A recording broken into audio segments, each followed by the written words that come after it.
रजनी को बचपन से ही पेंटिंग का बहुत शौक था।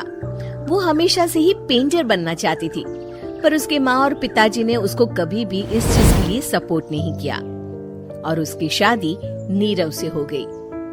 नीरव रजनी को बहुत प्यार करता था, पर रजनी हमेशा चुपचाप ही रहती। वो इस शादी से खुश नहीं थी। वो ये शादी नहीं करना चाहती थी।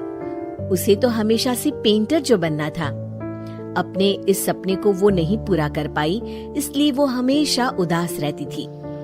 रजनी, बहुत ही बढ़िया फिल्म लगी है, कल देखने चले? नहीं जी, कल मुझे बहुत काम है, मैं नहीं जा पाऊंगी। अच्छा तो कोई बात नहीं, संडे को चलते हैं। देखिए, मुझे फिल्म देखना पसंद नहीं है। आपको जाना है तो चले जाइए। नीरव को मना करके रजनी वहाँ से चली जाती है और अपने बैग को खोलकर उसमें बंद पड़े ब्रश और कलर्स को देखकर रोने लगती है। रजनी, चलो ना कहीं बाहर खाने चलते हैं, कुछ तुम्हारी पसंद का। जी, मुझे नहीं जाना, मेरी तबीयत ठीक नहीं है। रजनी वहाँ से चली जाती है। नीरव को समझ नहीं आता कि रजनी उससे इतना दूर क्यों रहती है। वो जब भी उसके साथ वक्त बिताना चाहता है, रजनी कोई ना कोई बहाना बना देती है। एक दिन घर पर कोई नहीं था। रजनी घर का सारा काम जल्दी से खत्म कर लेती है। घर पर अकेले होने के कारण वो सोचती है कि वो आज पेंटिंग करेगी। वो अपने कमरे में जाकर पेंट ब्रशेस और कलर्स निकालकर जैसे ही कलर मिक्स कर रही होती है कि दरवाजे पर बेल बज जाती है। अब कौन आ गया इस वक्त? इतनी मुश्किल से तो मुझे पेंट करने का मौका मिला है। रजनी दरवाजा खोलती है तो उसकी सास अपनी सहेलियों के साथ खड़ी होती है और सब घर के अंदर आ जाते हैं। अरे बहू, सबको शरबत बनाकर पिला दे, बाहर तो बड़ी गर्मी है। उफ। जी। रजनी पेंट ना कर पाने से उदास हो जाती है। उसे गुस्सा भी आ रहा होता है कि उसने इस शादी के लिए हाँ क्यों कह दी। वो रसोई में जा रही होती है कि उसकी सास उसे रोकती है। बहू, सबके खाने का भी इंतजाम कर लेना, आज का लंच तो ये सब यहीं करेगी। हाँ। रजनी बिना कुछ कहे रसोई में चली जाती है। सबके लिए खाना बनाती है। सब खाना खाते हैं और रजनी घड़ी देखती है कि ये सब कब जाएंगे ताकि वो अपनी पेंटिंग कर सके। जब शाम होती है तब सब चले जाते हैं अपने घर। अरे बहू, सब तेरे खाने की तो बहुत तारीफ कर रहे थे, सबको बहुत अच्छा लगा खाना। आपको मुझे सुबह बताना चाहिए था ना कि आपकी सहेलियां आ रही हैं। पता भी है कितना वक्त लगा सारा खाना बनाने में। अरे बहू, तू ऐसे कैसे बात कर रही है मुझसे? तो और कैसे बात करूं? मैं इस घर की कोई नौकरानी नहीं हूँ कि इतना काम करूंगी। रजनी अपने कमरे में जाकर दरवाजा बंद कर लेती है।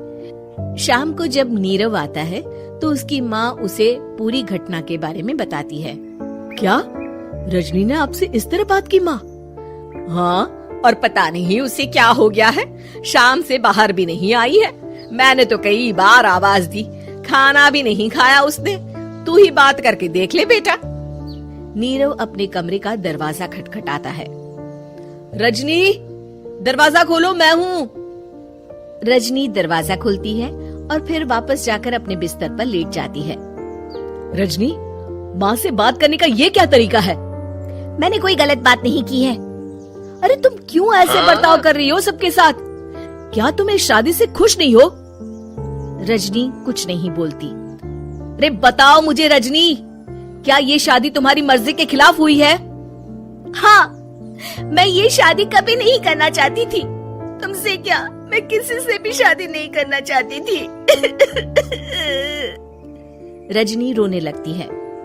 चुप हो जाओ रजनी, बताओ मुझे, तुम क्यों नहीं करना चाहती थी शादी? रजनी बेड के नीचे से अपने पेंटिंग्स, कलर्स, ब्रश, पेपर्स निकालती है।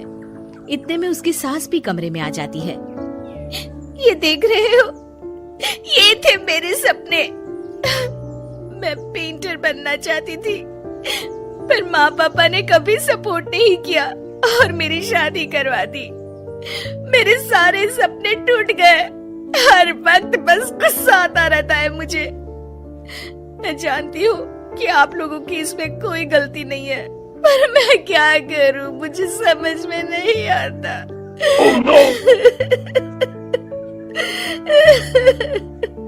रजनी फूट फूट कर रोने लगती है।